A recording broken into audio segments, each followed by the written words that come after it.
Well, hello, beautiful people. Welcome to my channel. My name is Mansa, and this is September. The year is going by so fast, and guys, we are starting off on a sweet note. Today, I bring to you my strawberry crunch cake using a box cake mix. Yes, guys, over here we love our box cake mixes. We love our sweets. So I am listening. This is a very highly requested video, and of course I went ahead to make my own homemade buttercream frosting to go with this beautiful cake. So without wasting much of your time, let's get started.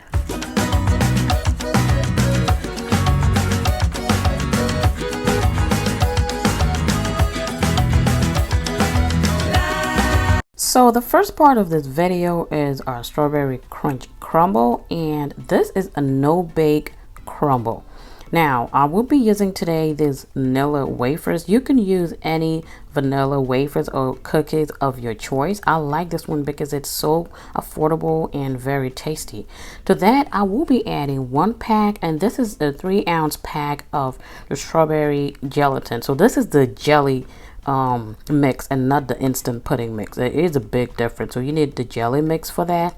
And you would also need some melted butter, and I'm using 1 stick of butter, which is half a cup of butter.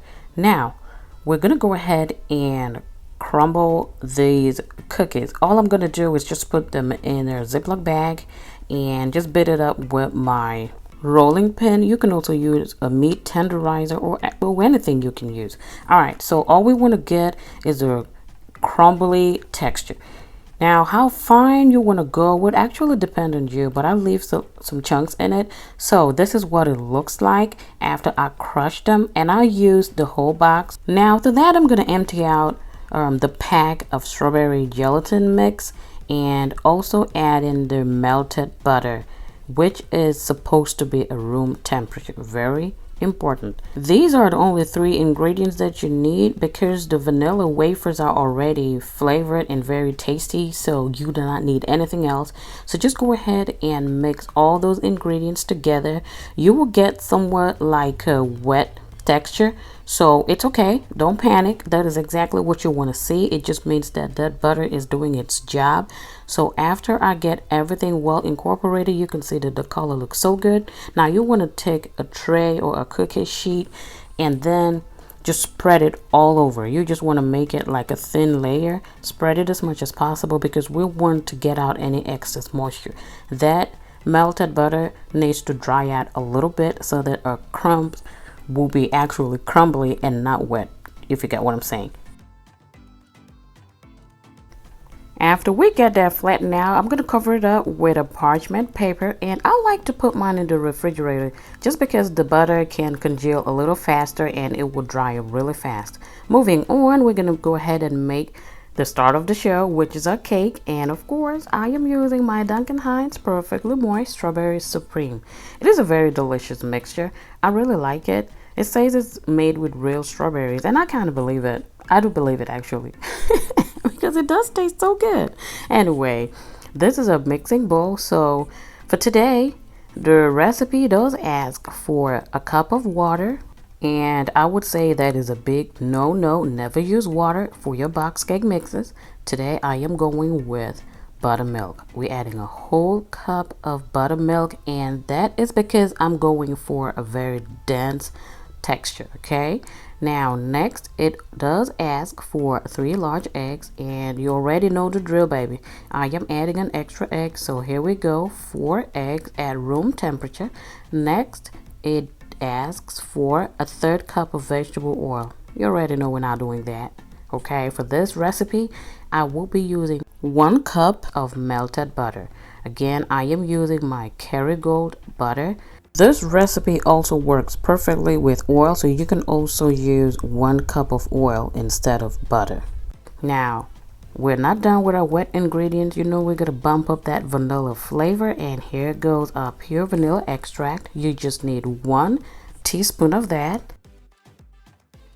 We're just gonna gently stir in our wet ingredients, and then we will be ready to add in our dry ingredients. Now today I have decided to sift in my dry ingredients. The reason is that the fruit box cake mixes tend to have a lot of lumps because it actually has dry fruit in it, so it has a whole lot of lumps. So I like to go in, sift it, just run it through my sifter, and then crush the big crumbs as I go, but then I do put back the fruits. You would also need some strawberry instant pudding. Now I found this at Walmart. It's actually not easy to find, but I was able to find mine at Walmart, and they also have it at walmart.com. This one does not have any lumps, so I don't need to run it through my sifter. And then we go in with a hand mixer. You can use your stand mixer as well. You're gonna beat it on low speed for 30 seconds, just as the box instruction says. 30 seconds on very low speed, and then I would bump up my speed to medium high and beat it for an additional 2 minutes.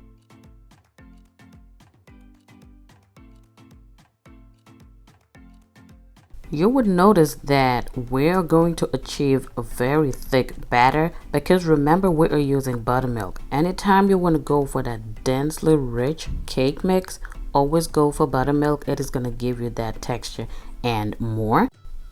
So lastly, I am going to zest up my batter, and you can use lime or lemon zest. This is the very last thing you want to do, and all you want to do right now is fold it gently into the batter because you do not want to over mix it at this point. Your cake is going to come out very tough. It's just not going to be as moist. So just fold in the zest and you are done. And your oven should be preheated to 350 degrees Fahrenheit, and this is my prepared pan, lightly buttered and floured, and you want to bake this batter immediately after mixing. I want to thank you all for always coming back to watch my videos, and if this is your first time here, you are absolutely welcome again. Please feel free to look around. You might see a thing or two that you might like, and then you can go ahead and subscribe, join the Mansa team. We always have fun over here, okay? Now, this is a batter, nice and ready for the oven. So here it is. It is going to be baking for 35 minutes at 350 degrees Fahrenheit, and this is our result. Now look at that, how beautiful. You see that crack right there? An indication of what? A good job. All ovens are different, so make sure that you insert a toothpick or a skewer into the middle of the cake and want it to come out dry. Like, you see that? So that's an indication that your cake is absolutely ready. So we want to wait and let it cool down completely, and then take it out of a baking pan. Look at this, guys. Can you see that? It is very dense, actually. It is almost like a pound cake texture, but not as rich. Very delicious. So now we are going to move on to make a buttercream frosting. And for this recipe, you would need 2 sticks of butter, which is an equivalent of 1 cup of butter. I am using Kerrygold butter, which is a very high quality butter, and you want it to be soft and at room temperature. So this is what it looks like. I am using my stand mixer to make my buttercream frosting because it's just easier since I'm going to be beating it for a little while. So I go in with my stand mixer, and first of all, I want to beat this butter for about 3 minutes. You want it to be as soft as possible and light and fluffy as well. It is already at room temperature, so it shouldn't take too long. Now to that, I am going to be adding my powdered sugar. So a typical buttercream frosting will go with 1 cup of butter to 1 pound of powdered sugar, but I find it too sweet. I am not a big fan of sweet, really sweet icing, so I am going with only 2.5 cups. So by all means, start with 2.5 cups and taste it. If you need more, you can go ahead and add it. Okay, so again, 2.5 cups of powdered sugar to 1 cup of butter at room temperature. You just want to go ahead and mix that for about 5 to 8 minutes. You want it to be light and airy. Now the last thing is to add a teaspoon of pure vanilla extract. You can use any flavor of your choice if you're not a fan of vanilla, but vanilla is simple and delicious for me.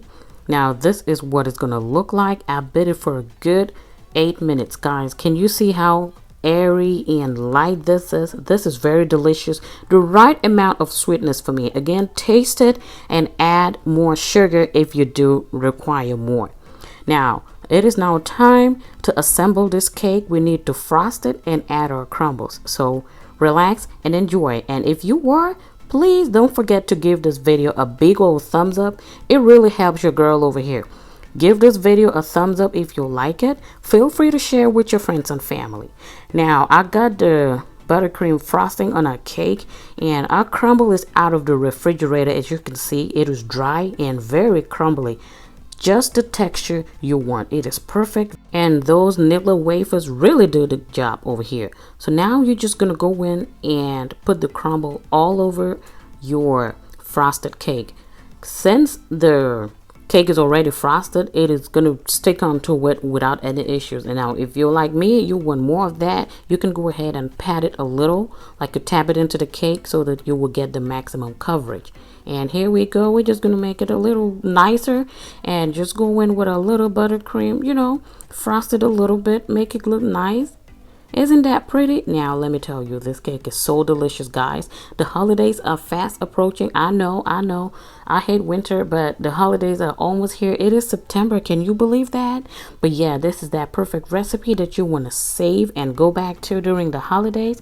I went ahead to just drizzle some of my strawberry sundae syrup. Guys, this right here, it's that perfect finishing that you need for this cake. You don't need a lot. You don't need a whole lot. It's already sweet. It's already delicious, but it just gives it a whole nother look and taste as well. So we're just gonna go ahead and drizzle that syrup all over, and this is a final result. This is what we are working with, guys.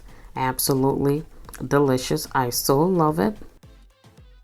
So let's cut up this cake and see what it looks like on the inside. You know, I gotta give you a good view so you see what we're working with.